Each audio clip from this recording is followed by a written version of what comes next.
সুপ্রিয় দর্শক, সবাইকে স্বাগত জানাচ্ছি আওয়ার ডেমোক্রেসি অনুষ্ঠানে। আমি হাবিব রহমান আছি আপনাদের সাথে। অনুষ্ঠানটি সরাসরি সম্প্রচারিত হচ্ছে নিউ ইয়র্ক স্টুডিও থেকে।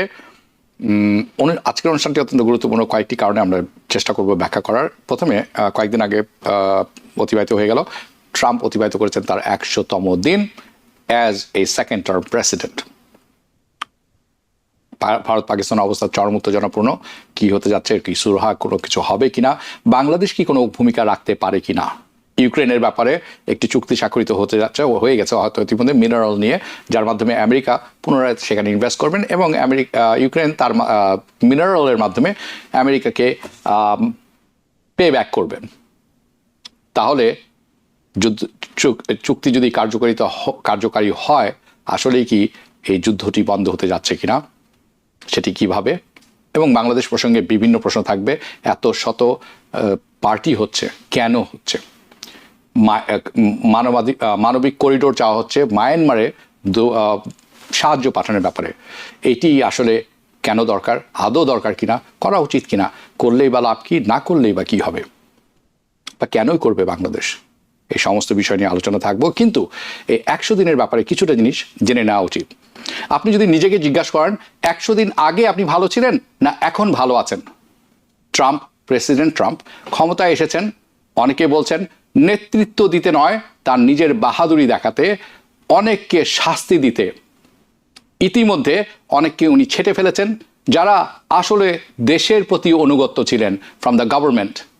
অনেকে চাকরিচ্যুত করেছেন, যাদেরকে বলা হয় হেরোইক জেনারেলস, যারা দেশের প্রতি অনুগত। উনি এটি কেয়ার করেননি এখন পর্যন্ত, যেটি আমরা দেখেছি। যারা সক্ষমতার সাথে কাজ করেছেন সেটির পরিবর্তে উনি তাদের কাছে দাবি করেছেন আনুগত্য।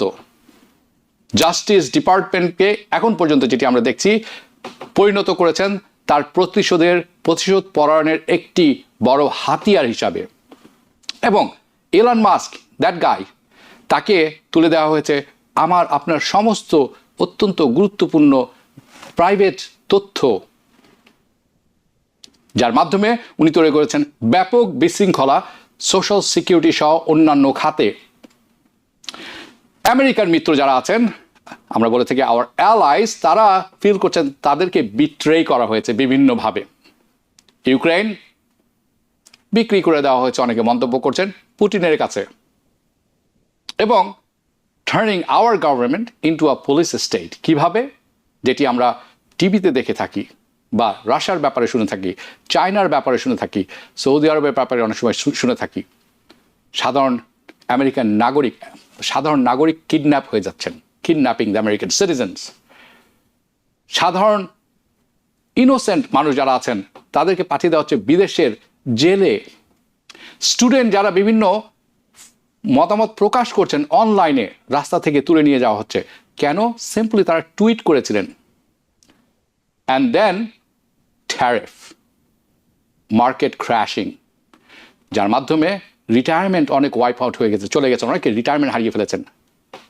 অনেকে বলছেন আমেরিকা আইসোলেটেড, একা হয়ে পড়েছে।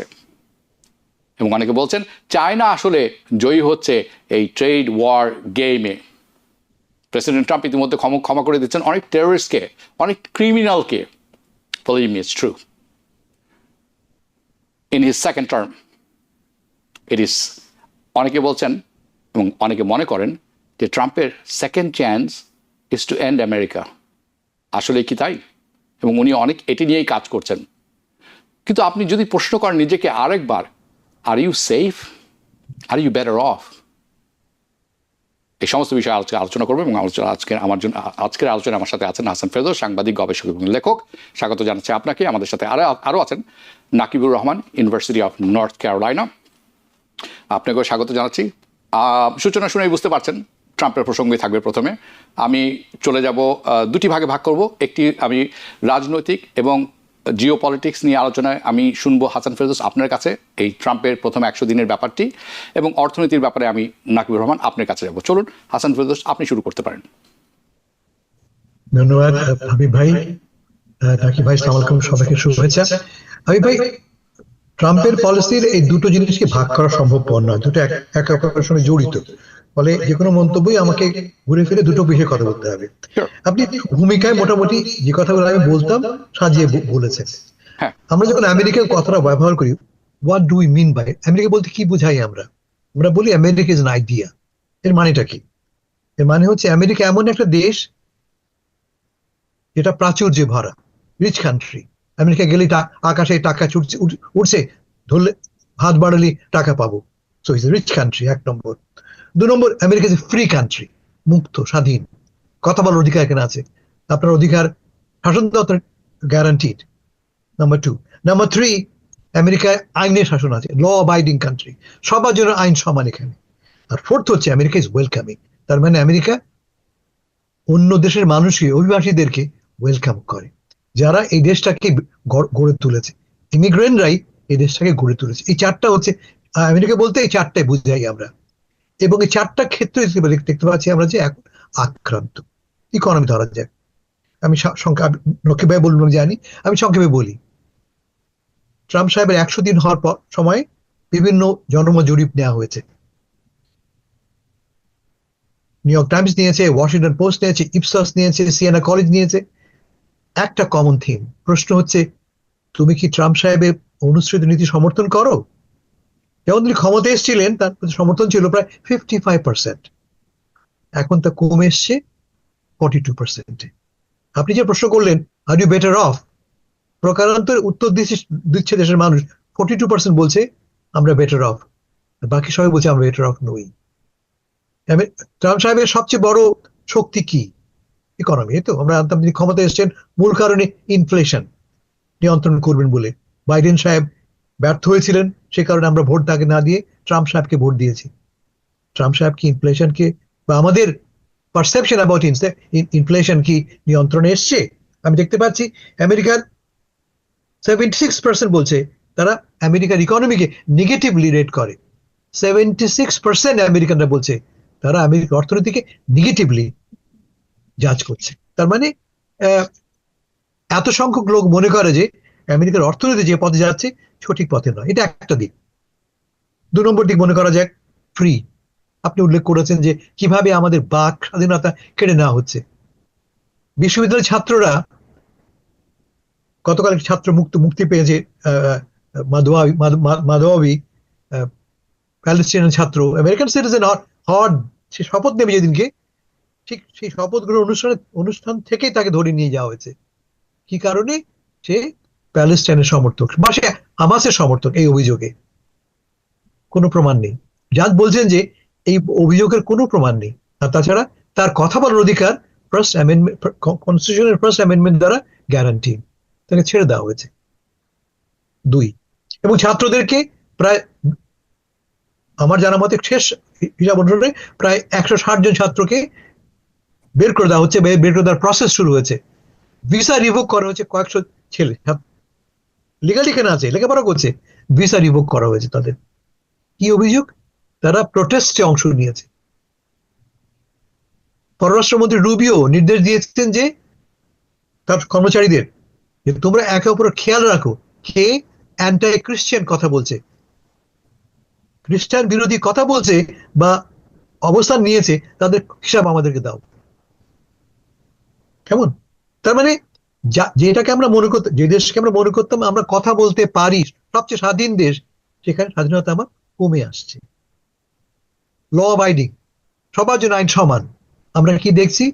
প্রেসিডেন্ট ট্রাম্প খোলামেলা ভাবে সুপ্রিম কোর্টের নির্দেশ অমান্য করছেন। সুপ্রিম কোর্ট কি বলেছে? যে ডিউ প্রসেস ছাড়া কাউকে এক্সপেল করা যাবে না। ডিউ প্রসেস ছাড়া আমরা কি জানি? শয়ে শয়ে মানুষকে এক্সপেল করা হচ্ছে কোনো ডিউ প্রসেস ছাড়া। একটি আমেরিকান নাগরিক, লিগাল রেসিডেন্টকে এক্সপেল করা হয়েছে এল সালভাডোরে, এক অত্যন্ত ভয়াবহ এক এক জেলে। টাকার বিল $6 মিলিয়ন দিয়েছি আমরা এদেরকে সেখানে রক্ষা করবার জন্য, অথচ সেখানে লিগাল রেসিডেন্ট, এবং তার বিরুদ্ধে কোনো অভিযোগই প্রমাণিত হয়নি। সিম্পলি তার শরীরে নাকি টাট্টু আছে, যে টাট্টু দেখে বলে মনে হচ্ছে সে একটা ভয়াবহ গ্যাং এর মেম্বার। সে মেম্বার নয়, সিম্পলি টাট্টু দেখে আপনি তাকে ধরে নিলেন এবং কোনো ডিউ প্রসেস হলো না। তাহলে কি দাঁড়ালো? সুপ্রিম কোর্ট বলছে ডিউ প্রসেস চাই। ডিউ প্রসেস ছাড়া কাউকে বের করার ব্যাপারে কোনো দ্বিমত নেই। যদি অন্যায় করে থাকে, বেআইনি ভেবে থাকে, অবশ্যই এক্সপেল তাকে করবে, কিন্তু প্রত্যেককে আইনসম্মত ভাবে। 2 বছরের একটি ছেলেকে এক্সপেল, অসুস্থ ছেলে, ক্যান্সার পেশেন্ট একটা বাচ্চাকে পাঠিয়ে দেওয়া হয়েছে তার মায়ের সাথে। 2 বছরের আমেরিকান সিটিজেন ছেলে পাঠিয়ে দেওয়া হয়েছে। ফ্যামিলি সেপারেশন, যে সমস্যা তার প্রথম টার্মে ছিল, সেই টার্মে আবারও দেখতে পাচ্ছি আমরা। ফাইনালি আমরা বলছি কি, আমেরিকা ছিল ওয়েলকামিং, ইমিগ্রেন্টদের দেশ। ঠিক উল্টো হয়েছে এই দেশে। এটা হচ্ছে যে ইমিগ্রেন্টের জন্য দরজাটা বন্ধ করে দেওয়া হচ্ছে, এবং খুব গর্ববোধ করছেন আমাদের বর্তমান প্রশাসন ইমিগ্রেন্টদেরকে এক্সপেল করে। ট্রাম্প সাহেব কি বলেছিলেন যে তিনি ক্ষমতায় এসে প্রথম দিন থেকেই খেদাও অভিযান শুরু করবেন, এবং ওয়ান এবং প্রায় 12 মিলিয়ন, 1.25 কোটি মানুষকে তিনি এক্সপেল করবেন এই দেশ থেকে। ভাইস প্রেসিডেন্ট জেডি ভ্যান্স গতকাল ওয়াশিংটন পোস্টে একটি লম্বা অপেড লিখেছেন, তাতে তিনি কি কি সাফল্য আমাদের সরকারের উল্লেখ করেছেন। তার একটি হচ্ছে যে আমরা অভিবাসীদেরকে, ইলিগাল ইমিগ্রেন্টদেরকে এক্সপেল করেছি। এরা কাউকে কি, এরা যাদেরকে আপনি এক্সপেল করলেন, তারা কি ডিউ প্রসেস পেয়েছিল? তারা কি প্রত্যেকে আইনের মুখোমুখি হয়েছিলেন? তারা প্রত্যেকে কি জাজের সম্মুখে দাঁড়িয়ে নিজের অবস্থান ব্যাখ্যা করতে পেরেছিলেন? নাকি এরা অনেকেই লিগাল রেসিডেন্ট হতে পারতো, আইনগত তাদের সেই সীমানা, তাদের সেই প্রয়োজনীয় শর্ত পূরণ ছিল? আমরা জানি না।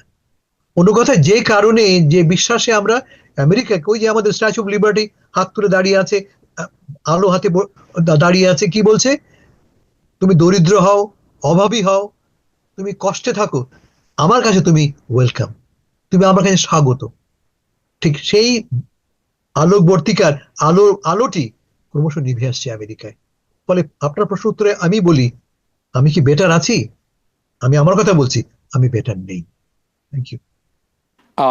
আপনি অনেকগুলি কথা বলেছেন। আসলে সময় হলে কিছু ভিন্ন ধরনের আলোচনা হতো, এবং হয়তো করব। আপনি কি জানেন আমাদের এই কমিউনিটির মধ্যে অনেকে আছেন যারা আপনার, আমার বা নাকিবুর রহমানের কথা শুনে বলবেন এই লোকগুলোকে আগে বের করে দেওয়া উচিত। এরা এই যে অবৈধ ইমিগ্রেন্ট যারা আসছেন তাদের সমর্থনে কথা বলছেন এবং আমেরিকার বিপক্ষে কথা বলছেন। আমি এই প্রসঙ্গে এখন যাব না, হয়তো আরেক দিন, কারণ এই ব্যাপারে কথা বলার খুব দরকার আছে। কেন না, আসলে কোনটা ঠিক কোনটা বেঠিক। কিন্তু শেষ করেছেন আপনি ওই স্ট্যাচু অফ লিবার্টি হাত উঁচিয়ে দাঁড়িয়ে আছে। You have no place to go. You have United States. It's a safe haven. For people, they can't go nowhere. But we'll talk about this some other time. আমি নকিবুর রহমান আপনার কাছে যাব। Again, ট্রাম্পের 100 দিন, how damaging has it been? কতখানি মারাত্মক, ভয়ানক, ক্ষতিকারক হয়েছে আমেরিকার জন্য বলে আপনি মনে করেন? এবং অনেকে মনে করেন এটার প্রোজ আছে এবং কানও আছে, কিন্তু আমরা খালি মানে খারাপ ব্যাপারেই কথা বলি। আপনিও কি তাই মনে করেন কিনা? বাই দ্য ওয়ে, এই আমেরিকান হিস্ট্রিতে এই 4 মাসের মধ্যে তার রেটিং কিন্তু সবচেয়ে লোয়েস্ট। এটিও কিভাবে আপনি দেখেন? কাজে চলুন। অনেক ধন্যবাদ হাবিব ভাই। এবং আমি আসলে খুব যেখানে আমাদের সম্মানিত হাসান ফেরদৌস ভাই শেষ করেছেন, ওখান থেকেই শুরু করতে চাই যে আমি কি ভালো আছি। গত 100 দিন আগে আমি যত ভালো ছিলাম, আমি ভালো নেই। আমি সেখান থেকে শুরু করছি, এবং অধিকাংশ আমেরিকানই ভালো নেই। এবং আপনি যেটা একেবারে প্রশ্নের সর্বশেষে জুড়ে দিয়েছেন, যে পৃথিবীর ইতিহাসে অথবা আমেরিকার ইতিহাসে সবচেয়ে অজনপ্রিয় এই 100 দিনের মধ্যে, প্রথমে বলে রাখি যে 100 দিনের পারফরমেন্সের কোনো সাংবিধানিক বাধ্যবাধকতা নেই যে 100 দিনের পারফরমেন্স কোনো বেঞ্চমার্ক, কোনো প্রেসিডেন্টকে ফলো করতেই হবে, কোনো বেঞ্চমার্ক মিট করতেই হবে, এরকম কোনো বাধ্যকতা নেই। কিন্তু morning always shows the day. আগামী 4 বছর কিংবা একটা প্রেসিডেন্টের 4 বছর কেমন যাবে, এটার টোনটা কিন্তু সেট করা হয় 100 দিনে। এবং আমরা যদি দেখি, আপনি যেটা বললেন যে বিভিন্ন রকম পোলে, এবিসি, নিউ ইয়র্ক টাইমস, তারপরে আপনার সিএনএন, এনবিসি নিউজ, সিবিএস, তারা প্রত্যেকে বিভিন্ন রকম পোল করেছে। এবিসি যে পোল করেছে সেখানে ট্রাম্পের অ্যাপ্রুভাল রেটিং হলো 39%। সিএনএন যেটা পোল করেছে সেটা হলো 41%। সিবিএস একটু বেশি দেখিয়েছে, তারপরও 45%। সো আমরা যদি হিস্টোরিক্যালি আপনি যেটা বললেন যে লোয়েস্ট পোলগুলা দেখি, একেবারে আমরা যদি দেখি যে আইজেনহাওয়ারের তো প্রচুর জনপ্রিয়তা ছিল, তিনি যখন ক্ষমতা নিলেন তখন 73% 100 দিনের মধ্যে তার পপুলারিটি ছিল। জন এফ কেনেডির জনপ্রিয়তা 100 দিনের মধ্যে অন অ্যান অ্যাভারেজ 83% ছিল। রিচার্ড নিক্সনের 62, Jimmy Carter 63, Ronald Reagan 68, even George Bush, HW Bush junior, যার ব্যাপারে বিভিন্ন প্রশ্ন ছিল, তারও 56% পপুলারিটি ছিল 100 দিনে। বিল ক্লিন্টনের ছিল 55%, জর্জ ডাব্লিউ বুশের সিনিয়রের ছিল 62%, বারাক ওবামার 65, জো বাইডেনের 57%। সেখানে অন অ্যান অ্যাভারেজ 45% যেই আমরা যদি দেখি যে অ্যাপ্রুভাল রেটিং, এবং কোনো কোনো ক্ষেত্রে 39%, এটা ইজ এ বিগ ডিজাস্টার। এবং এটা বলে দিচ্ছে যে মানুষ ভালো নেই, মানুষ ভালো থাকার চেষ্টা করছে। যেই কথা বলে, যেই দাবিগুলো, যেই রেটরিকগুলো ব্যবহার করে প্রেসিডেন্ট ট্রাম্প রি-ইলেক্টেড হয়েছেন, তিনি তার কোনোটাই আসলে রাখতে পারেননি। এবং ইকোনমি কীভাবে ক্ষতিগ্রস্ত হচ্ছে আমরা যদি দেখি, যে ইকোনমির একটা বড় বিষয় হলো যে আপনি অনেক কিছুকে উইন্ডো ড্রেসিং করতে পারেন, কিন্তু ইকোনমি কেমন করছে, মানুষ ইকোনমি সম্পর্কে কি ভাবছে, ইকোনমির ব্যাপারে তারা কতটা অপটিমিস্টিক, এটার প্রতিফলন কিন্তু বিভিন্ন মার্কেট ইন্ডিসিসগুলা দিবে। আমরা যদি মার্কেট ইন্ডিকেটরগুলো দেখি, S&P 500-এর পারফরমেন্স যদি আমরা দেখি, এই 100 দিনে প্রেসিডেন্ট বাইডেন যখন ক্ষমতা ছেড়েছেন 20 জানুয়ারি থেকে আজকে পর্যন্ত, S&P 500 dropped by 7.8%, এবং এটা যে কোনো প্রেসিডেন্সিয়াল আমলের মধ্যে একেবারে নিচের দিকে। আমরা শুধু যদি একেবারে সেই আমেরিকার ইকোনমিক স্ট্রাগলগুলো দেখি, যে রিচার্ড নিক্সন এবং জেরার্ড ফোর্ড, সে সময় মার্কেট বেশি আনসার্টেন ছিল। এই দুইটা শাসনামল বাদ দিলে কিন্তু ডোনাল্ড ট্রাম্পের যে পারফরমেন্স, মার্কেট যেভাবে রিয়্যাক্ট করছে, সেটা কিন্তু বলে দেয় যে অধিকাংশ ব্যবসায়ী, পুঁজি ব্যবসায়ী ভবিষ্যৎ নিয়ে উদ্বিগ্ন। 7.8% পুঁজি হারানো, এটা কিন্তু সোজা কথা না। আমরা যদি দেখি, বারাক ওবামার প্রথম 100 দিনে S&P 500 বেড়ে গিয়েছিল 8.4%। আমরা যদি বিল ক্লিন্টনের আমলে দেখি, যে সেখানে ইকোনমির একটা অস্থির অবস্থা ছিল, সেখানে কিন্তু 96-এ তিনি যখন ক্ষমতা নিয়েছিলেন 3.2% বেড়েছে, 1992-তে 1.6% বেড়েছে, এবং জো বাইডেন যখন 2020-তে ক্ষমতা নিয়েছিলেন, তার 100 দিনের মধ্যে কিন্তু S&P 500 8.5% বেড়ে গিয়েছিল। সো এই যে বিষয়গুলো আমরা দেখছি, যে অর্থনীতিতে এই আনসার্টেনিটিগুলা বিদ্যমান, সেটা আমাদেরকে বলে দিচ্ছে যে মানুষ ওরিড। আমরা যদিও একটা ভালো বিষয় হলো যে কোর ইনফ্লেশনটা বাড়েনি, কোর ইনফ্লেশন একেবারে স্থিতি অবস্থায় আছে, কিন্তু বিভিন্ন পোল বলছে যে এসেনশিয়াল জিনিসপত্রের দাম কমানোর যে প্রতিশ্রুতি দিয়ে ডোনাল্ড ট্রাম্প ক্ষমতায় এসেছিলেন, অধিকাংশ মানুষ মনে করে যে জিনিসপত্রের দাম এখনো সহনীয় পর্যায়ে আসেনি। অন টপ অফ দ্যাট, এই যে টেরিফ একবার দেওয়া হচ্ছে, একবার বন্ধ করা হচ্ছে, আবার বলা হচ্ছে যে নেগোসিয়েশন হচ্ছে, এই অবস্থা করে একটা যে আনসার্টেন অবস্থা তৈরি করা হয়েছে, এটাও কিন্তু পুঁজিবাজারে ড্রপ করার একটা বড় কারণ। সুতরাং আমরা মোটা দাগে যদি বলি, এই 100 দিনে অর্থনীতি নিয়ে পুঁজি ব্যবসায়ীরা উদ্বিগ্ন, যারা ইম্পোর্ট এক্সপোর্ট করেন তারা উদ্বিগ্ন, যারা রিটেল ব্যবসা করেন, যারা ইম্পোর্ট করেন বিদেশ থেকে, যারা দ্রব্য এক্সপোর্ট করেন, তারা সবাই উদ্বিগ্ন। সোজা কথা।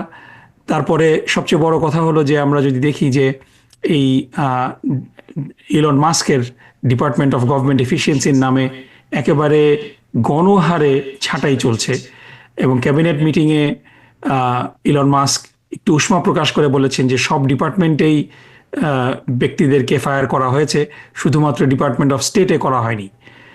সো এই যে বিষয়গুলা যে ডেফিনেটলি এটা মানে আমি মোটা দাগে বলতে চাই যে গভর্নমেন্ট প্রশাসনে অপচয় যে আগে ছিল না এটা না, ডেফিনেটলি অপচয় ছিল এবং এই অপচয় বন্ধ করা ডেফিনেটলি প্রয়োজন, কিন্তু এই অপচয় বন্ধ করার নামে গণহারে ফেডারেল এমপ্লয়ীদেরকে ফায়ার করা, একেবারে মানবীয় সাহায্য সহযোগিতা যেই সাহায্য সহযোগিতার উপরে অনেক দেশই ডিপেন্ড করতো, অনেক মার্জিনালাইজ কমিউনিটি ডিপেন্ড করতো, সেখানে একেবারে মোটা দাগে ইউএসএইড বন্ধ করে দেয়া, এই বিষয়গুলোর একটা প্রভাব আজকে না হলে পরেও কিছুদিনের মধ্যেই কিন্তু দুনিয়াতে পড়বে এবং এই বিষয়গুলোও কিন্তু অর্থনীতির সাথে রিলেটেড।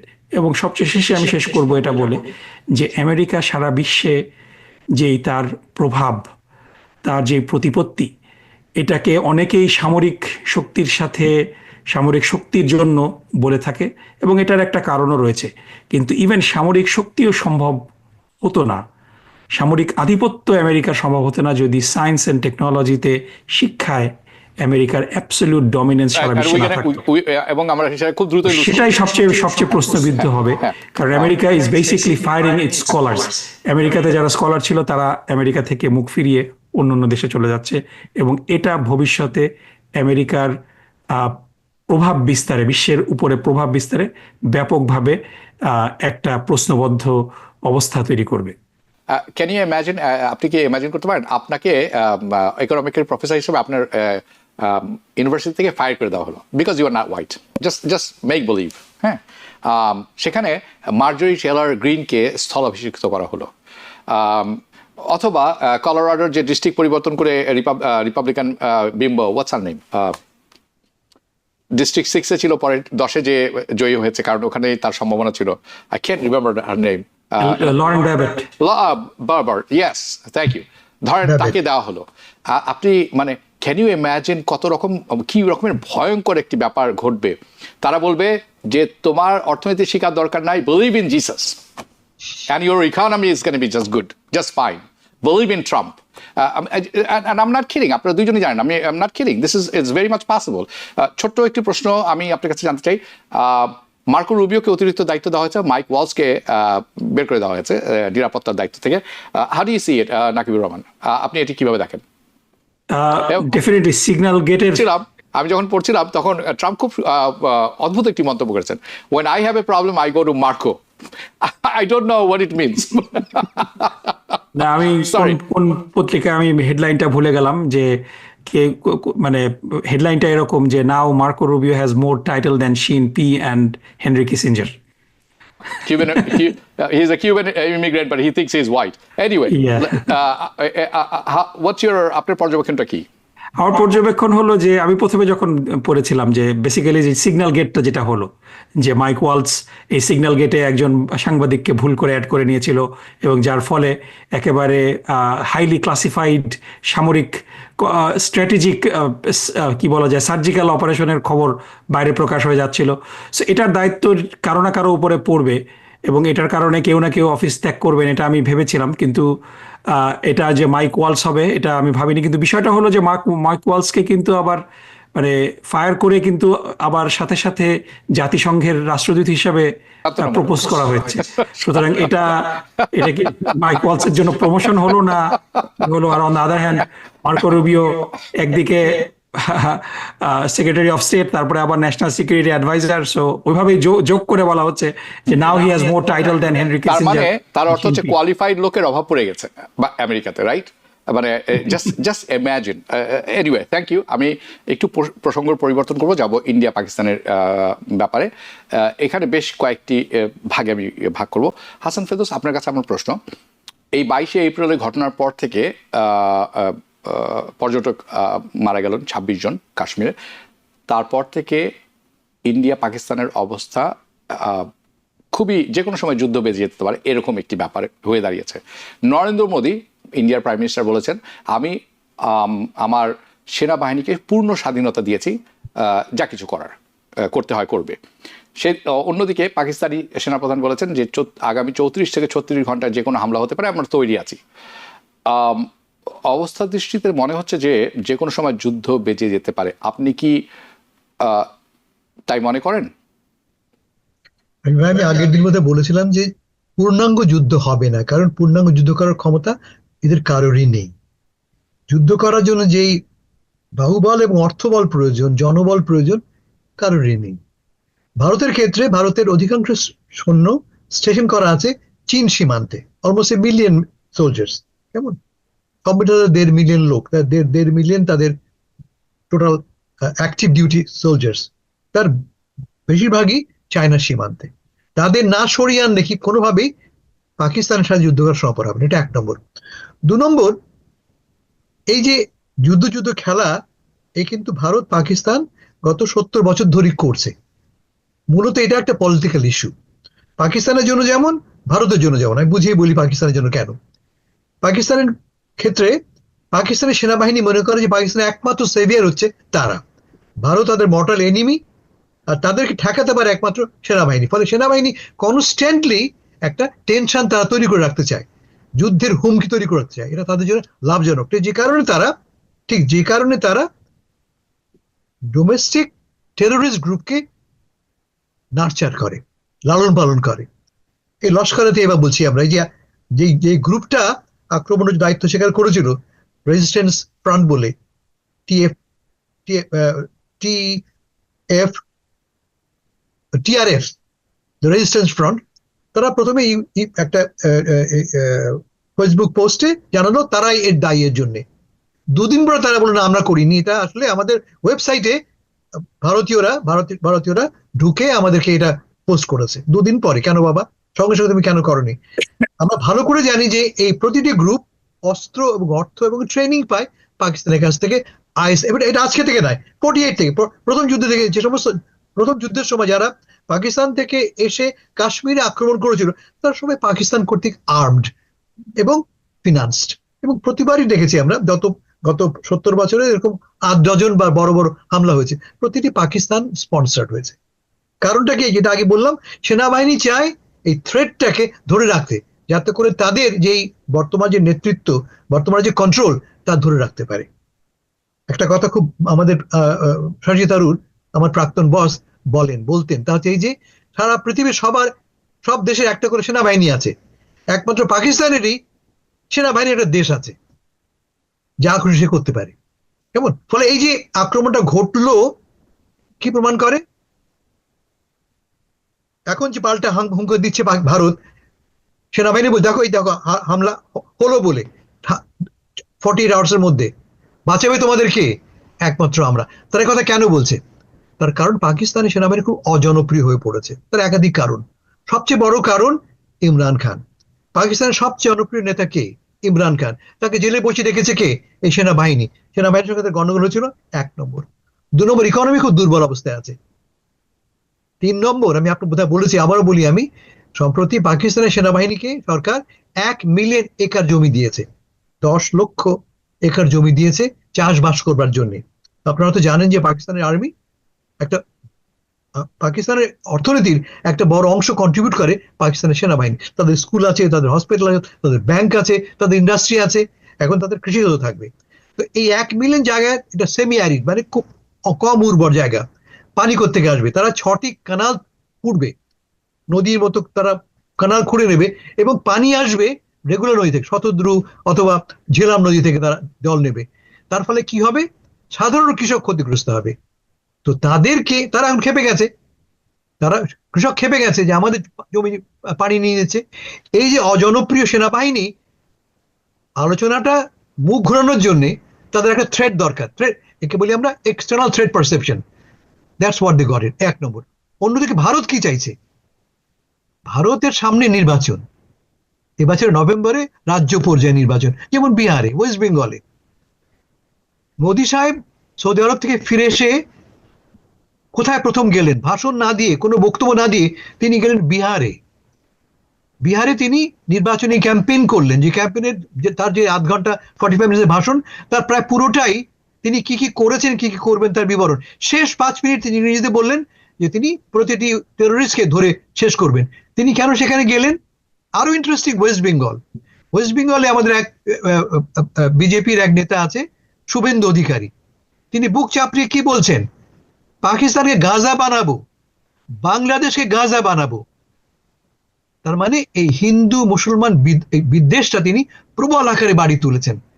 এই যে এই যে ট্রোপটা মুসলমান বিদ্বেষ যা এখন ভারতে সর্বত্র ছড়িয়ে পড়েছে, এই মুসলিম বিদ্বেষের কারণে আমাদের দেশে ক্রিকেট খেলা বন্ধ হয়ে যাচ্ছে। পাকিস্তান থেকে, ভারত থেকে ক্রিকেট টিম আসার কথা আসতে পারছে না মুসলমান বিদ্বেষের কারণে। আমি ভিডিও দেখেছি, এক লোক ঘরে এসছে ফ্রিজ হারাবে বলে, জিজ্ঞেস করছে তুমি কে, মুসলমান না হিন্দু? বলে মুসলমান, তাহলে তুমি বেরিয়ে যাও। এটা পশ্চিমবাংলার কথা বলছি আমি। তার মানে এই বিদ্বেষটা এই পর্যায়ে পৌঁছেছে। কেন গেল? পলিটিক্যালি সুবিধাজনক বলে। কার জন্য? বিজেপির জন্য। ফলে এই যে ঘটনা ঘটলো, ডেফিনেটলি এর পেছনে আমি জানি ঐতিহাসিক কারণ রয়েছে। কাশ্মীর একটা অকুপাইড ল্যান্ড, এই 48 থেকে দেশটি অকুপাইড আছে। ফলে এই অকুপাইড ল্যান্ডে রেজিস্ট্যান্স গড়বেই, যেমন গাজায় দেখেছি আমরা। গাজার ঘটনাও কিন্তু ভ্যাকুয়ামে ঘটেনি। এর ঐতিহাসিক কারণ রয়েছে, প্র্যাকটিক্যাল কারণ রয়েছে। একই কথা কাশ্মীরেও। কিন্তু এই কারণটাকে ব্যবহার করে বিজেপি কি করছে, কি চাইছে? নির্বাচনী বিজয় অর্জন করতে। ফলে এটা একটা খেলা, যুদ্ধ খেলা। মোদিকে তিনি যে পর্যায়ে রেটরিকটা যে পর্যায়ে নিয়ে গেছেন, তার কথাবার্তা যে পর্যায়ে গেছে, এখন তাকে একটা হামলা করতেই হবে, একটা রেসপন্স তাকে দেখাতে হবে। ফলে আমি যেটা মনে করি, খুব শীঘ্রই দেখবেন আপনি আগামী 7 দিনের মধ্যে ছোট আকারে, সীমিত আকারে সার্জিক্যাল এয়ার স্ট্রাইক হবে পাকিস্তানের বিরুদ্ধে। আপনি কি বলতে চাচ্ছেন যে যুদ্ধ খেলাটি আমরা দেখলাম ইরান এবং ইসরায়েলের মধ্যে, সেরকমই একটি ব্যাপার হতে যাচ্ছে? ব্যাপারটা ইসরায়েল ব্যাপারটা আরো গভীর। ইসরায়েল ব্যাপারটা যুদ্ধ নয় খেলা, কিন্তু ইসরায়েল এমন সময় আঘাত করেছে যখন ইরান খুব দুর্বল অবস্থায় আছে। ইরানকে আরো দুর্বল করা এবং ইরানকে এই সিগন্যাল দেওয়া, তোমার কোনো আশা নেই আমার সঙ্গে যুদ্ধ করার। পাকিস্তানের ক্ষেত্রে ভিন্ন। পাকিস্তানের ক্ষেত্রে ভারত জানে যে যুদ্ধ বাঁধলে সেও ক্ষতিগ্রস্ত হবে, কিন্তু আমি যেটা বললাম, তারা চাইছে পলিটিক্যালি সুবিধা গ্রহণ করতে, পাকিস্তানে যেমন ভারতও তেমন। জি, ধন্যবাদ।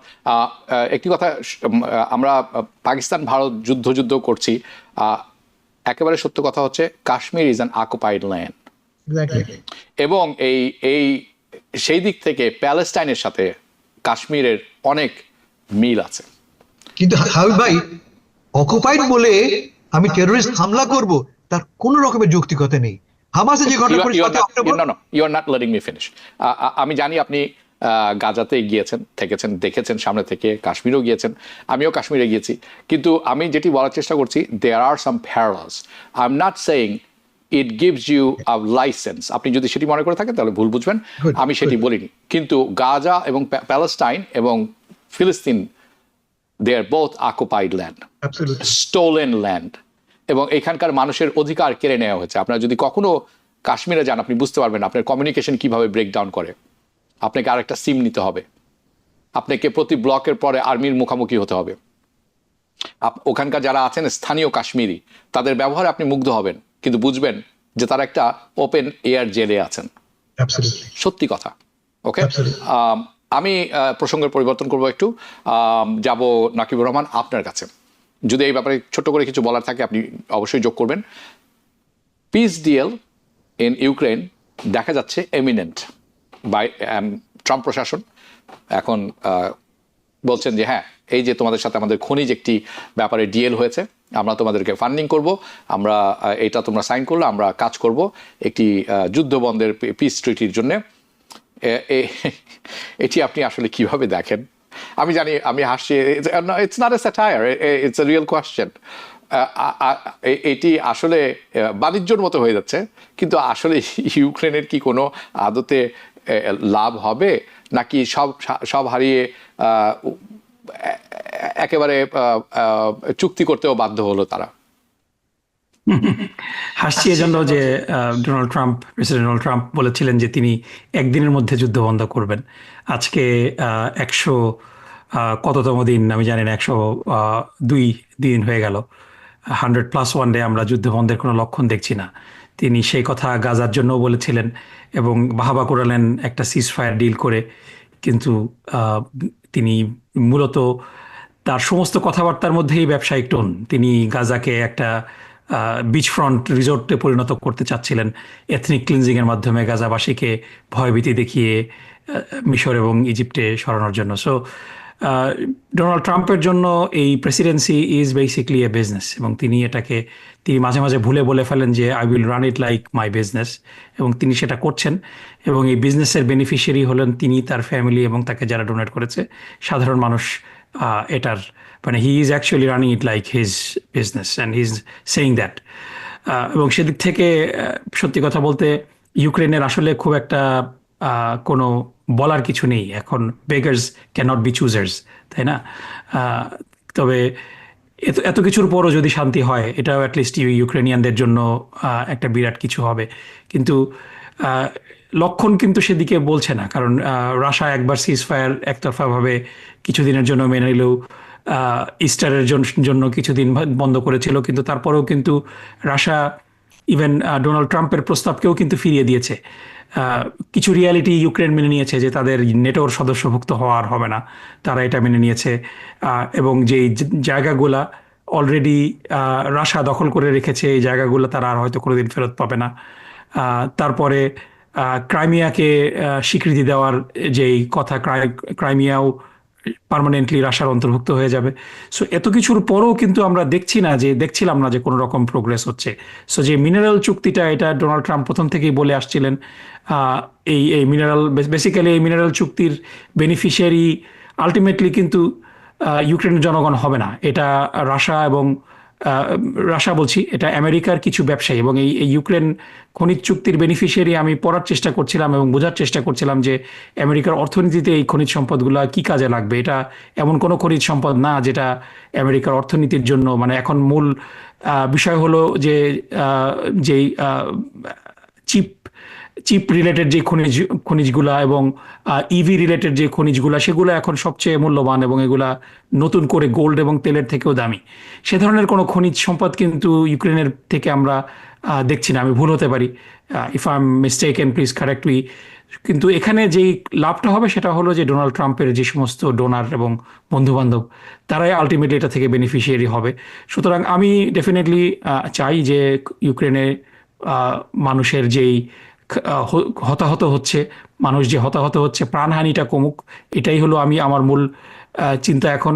এবং it is coming at A cost. আমি এটা ওভারঅল পছন্দ করছি না যে একটা বড় অঞ্চলের মানুষ, আমরা কাশ্মীর অকুপাইড হবে বলছি, অকুপাইড অবস্থা বলছি, ইউক্রেনে কিন্তু নতুন করে একটা অকুপাইড টেরিটরি তৈরি হচ্ছে এবং এটার ভবিষ্যৎটা আলটিমেটলি কাশ্মীর এবং গাজার মতোই হবে। তারপরেও যদি ইউক্রেনের অন্য অন্য অঞ্চলের অধিবাসীরা শান্তিতে থাকে, আমি টেম্পোরারিলি এটা একটু মানে কি বলা যায় যে for lack of other choice I might be happy, কিন্তু এটাও হবে কিনা আমি খুব বেশি কনফিডেন্ট না। এই ইউক্রেন, ইয়াস, বলুন। কয়েকটা ব্যাপার। প্রথমত আমি ডোনাল্ড ট্রাম্পকে একটু ক্রেডিট দিতে চাই। এতদিন আমরা কি বলছিলাম? যুদ্ধের কথা বলছিলাম, ইউক্রেনকে অস্ত্র দাও, অর্থ দাও, দিয়ে রাশিয়াকে ঠেকাও, এই তো। এই গত 3 বছরে আমরা মার্কিন যুক্তরাষ্ট্র এবং পুরো ইউরোপ চেষ্টা করেছি বিলিয়নস অফ ডলার্স দিয়ে, অর্থ দিয়ে, যুদ্ধ যাতে করে সে না হারে এবং যুদ্ধে যাতে করে সে রাশিয়াকে হারাতে পারে। যুদ্ধ, the whole thing was about war. Trump সাহেব যেটা করেছেন, কনভারসেশনটা বদলে দিয়েছেন। Focus is now not on war but on a peace process, defective peace process. কিন্তু সবাই বলছে এখন আমরা কিভাবে আমরা কোন কোন শর্তের ভিত্তিতে শান্তি অর্জন করতে পারি। আমেরিকা জেদ্দায় বসে যে মিটিং হয়েছে দুপক্ষের সাথে, আমেরিকার দুপক্ষই তাদের ফাইনাল প্রপোজাল দিয়েছে, এই আমার প্রস্তাব, এই আমার করতে রাজি আছি আমি। কোনো ফাইনাল কোনো প্রস্তাব নয়, কিন্তু উভয় পক্ষই সম্মত হয়েছে যে হ্যাঁ আমরা কথা বলি। Big difference. গতকাল পর্যন্ত ছিল যুদ্ধে তোমাকে শেষ করব, এখন বলছি আমরা আসো কথা বলি কিভাবে আমরা যুদ্ধ বন্ধ করতে পারি। এই মিনারেল ডিলটা এত ইম্পর্টেন্ট কেন? ঠিকই যে এতে খুব লাভ হবে না ইউক্রেনের, আবার অনেক লাভ হবে। প্রথমত ইউক্রেনে কি পরিমাণ মিনারেলস আছে আমরা কেউ জানি না, ইউক্রেন নিজে জানে না।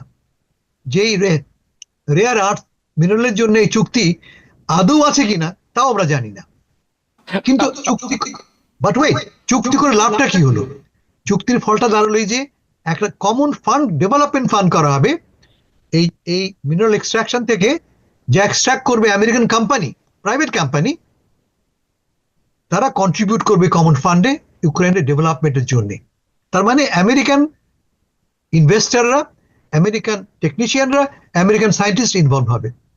That is the biggest advantage.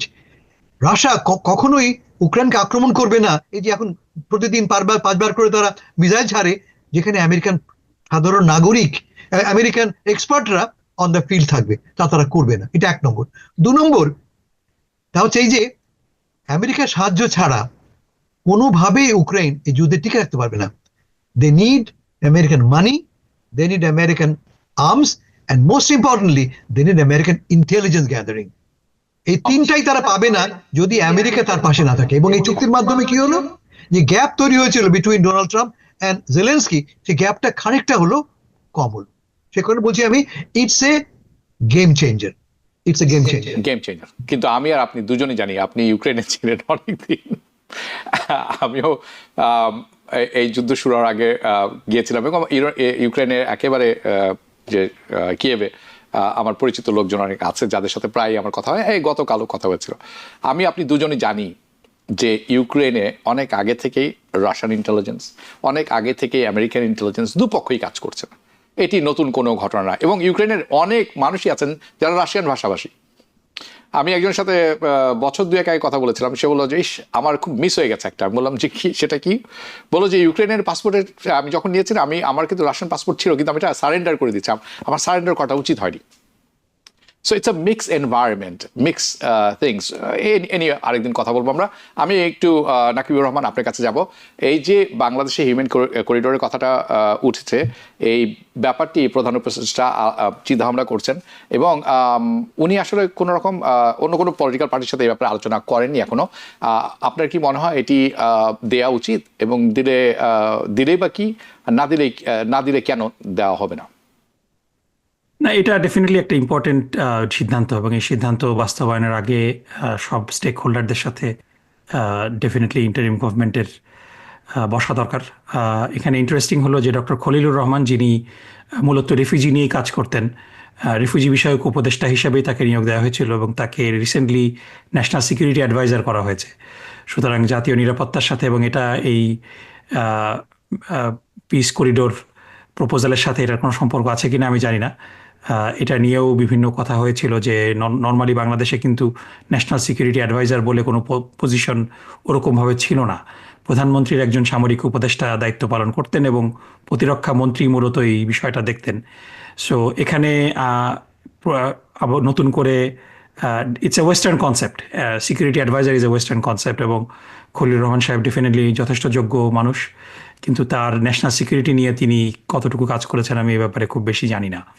So এখানে যেই সিকিউরিটি করিডোরের কথা বলা হচ্ছে, এখানে একটা অ্যাজাম্পশন হলো যে, এবং যেটা ডক্টর মোহাম্মদ ইউনূস সাহেব খুব সুন্দর করে জাতিসংঘের মহাসচিবের সাথে তার যেই ভিজিটটা ছিল ক্যাম্পে, এবং আমি মনে করি এটা একটা ঐতিহাসিক ভিজিট। সেখানে তিনি অনেকগুলো কারণে এটা ঐতিহাসিক। একটা হলো যে তিনি, মানে আমরা প্রথম বাংলাদেশে কোনো রাষ্ট্রপ্রধানকে দেখেছি যে আঞ্চলিক ভাষায়, মানে যেই ভাষাটা নর্মালি আঞ্চলিক ভাষায় অনেকেই কথা বলেছেন, কিন্তু চিটাগাং কিংবা সিলেটের আঞ্চলিক ভাষাটা একটু ভিন্ন, যেটা অন্য মানুষদের বুঝতে কষ্ট হয়। তিনি সেই চিটাগাংয়ের আঞ্চলিক ভাষায়, তিনি চিটাগাংয়ের মানুষ যেহেতু এই ভাষায় তিনি দক্ষ, তিনি এই ভাষায় কথা বলেছেন, যে ভাষাটা আরাকানি রোহিঙ্গারা মোটামুটি ভালো বোঝে, তাদের ভাষার সাথে কিছুটা মিল আছে। তিনি সেই ভাষায় তাদের সাথে কথা বলেছেন। সো এটা একটা রেয়ার ইভেন্ট, এবং সেখানে তিনি তাদেরকে বলেছেন যে আমরা আপনাদেরকে যে এখানে আশ্রয় দিচ্ছি এটা আপনাদের জন্য সম্মানজনক না, এটা আপনাদের জন্য অসম্মানজনক। আমরা আপনাদেরকে সম্মান দিতে চাই, এবং সেই সম্মানটা তখনই হবে যখন আপনারা নিজ বাসভূমিতে ফিরে যেতে পারবেন এবং আপনাদের নিরাপত্তাটা নিশ্চিত হবে। আমরা যদি এদেরকে ফেরত পাঠাই তাদের আবাসভূমিতে যেখানে তারা নিরাপদ না, তাহলে কিন্তু এটা তাদের জন্য আবার আলাদা একটা ক্ষতির সম্মুখীন তাদের মধ্যে পড়বে। এবং এখানে কয়েকটা নতুন ডায়নামিক্স আমরা দেখেছি, যে নতুন করে একটা রাখাইন রাষ্ট্র হচ্ছে, এবং প্রিটিমাচ বার্মিজ সরকার তাদের সাথে যুদ্ধে লিপ্ত। মানে এটা রাখাইন রাষ্ট্রটাকে কোন কোন দেশ মানে স্বীকৃতি দিয়েছে, কে কে দেয়নি, এই আলোচনাও কিন্তু রয়েছে এখানে। সো এই রাখাইনদের হাতে রোহিঙ্গারা কতটা নিরাপদ, ডেফিনেটলি এটা বিবেচ্য বিষয়। কারণ জাতিগত যেই গৃহযুদ্ধগুলো ছিল সেটা রাখাইনদের সাথে আরাকানের ছিল, এবং সেখানে বিষয়টা এক্সেলারেট করেছে মিয়ানমারের সামরিক জান্তাদের ইনভলভমেন্টের কারণে। সো একটা এলিমেন্ট চলে গিয়েছে, সামরিক জান্তা এখানে হয়তো অ্যাবসেন্ট থাকবে, কারণ এখানে রাখাইন সৈন্যরা প্রভাব বিস্তার করছে, কিন্তু রাখাইনদের সাথেই কিন্তু ইনিশিয়াল কনফ্লিক্টটা শুরু আরাকানের রোহিঙ্গাদের। সুতরাং এই প্রবলেম কিন্তু এখনো সলভ হয়নি।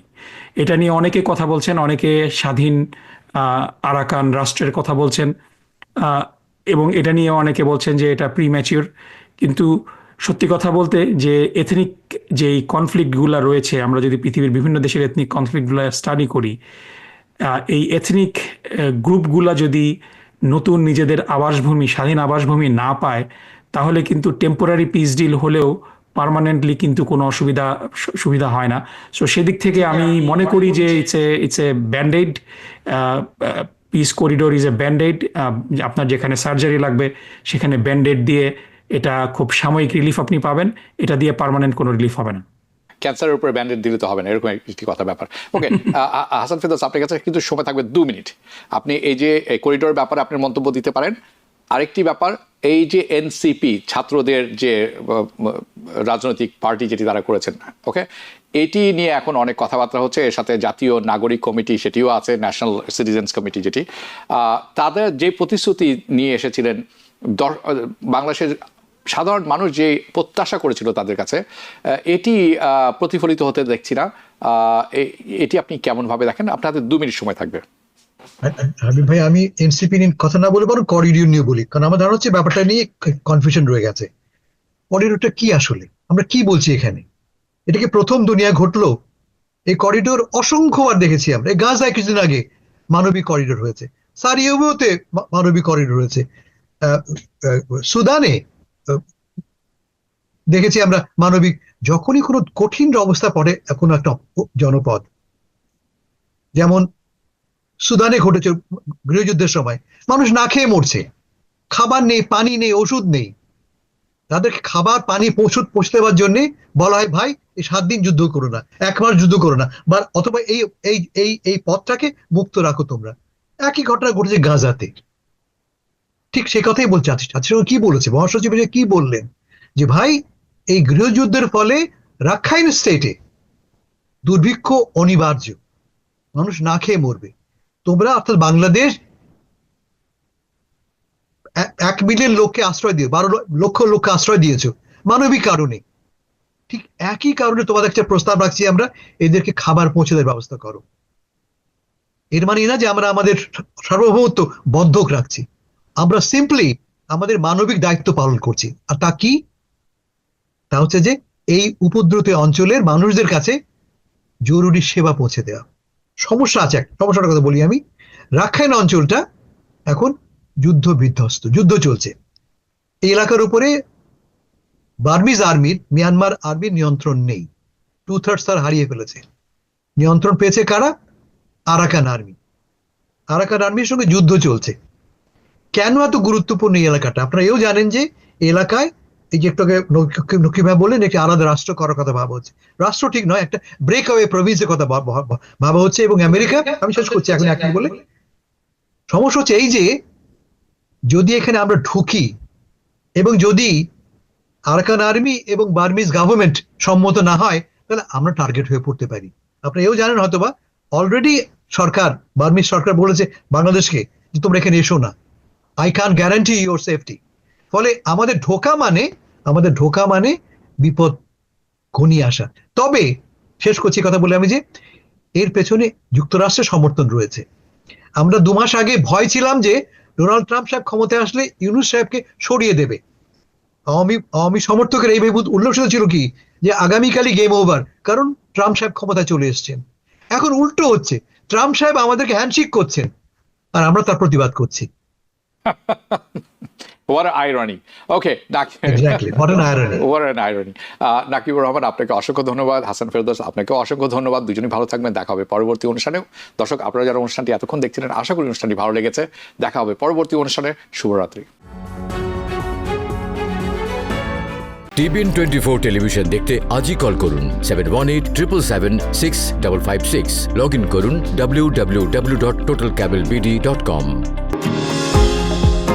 নিউ ইয়র্ক থেকে সম্প্রচারিত TBN 24 টেলিভিশন বিশ্বজুড়ে বাঙালির কণ্ঠস্বর।